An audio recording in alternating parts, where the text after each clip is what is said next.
చంద్రబాబు నాయుడు దుర్మార్గాన్ని కనీసం ఈ ఎన్టీఆర్ గారి వర్ధంతి రోజైనా 30వ వర్ధంతి రోజైనా మీరు ఎన్టీఆర్ నిజమైన అభిమానులు ఆలోచించండి. ఒకసారి దయచేసి ఆలోచించండి.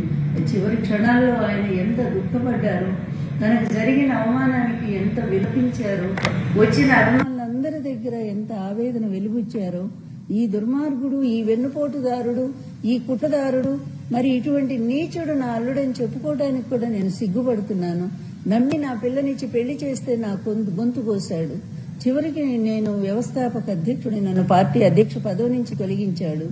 తర్వాత అధికారాన్ని 254 సీట్లు నేను కష్టపడి ఎన్నికల్లో సాధించుకుంటే 8 నెలలు తిరగకుండానే మరి ఏదో వంకలు చెప్పి వైస్రాయ్ హోటల్లో ఎమ్మెల్యేలను పెట్టి దారుణంగా వాళ్ళని డబ్బుతో కొనుగోలు చేసి చివరికి నా పదవికి ఎసురు పెట్టిన నీచుడు. ఇటువంటి చంద్రబాబును అసలు రాజకీయ రంగంలో ఉంచకూడదు అని చెప్పి ఎలుగెత్తి చాటాడే మీ అన్న నందమూరి తారక రామారావు.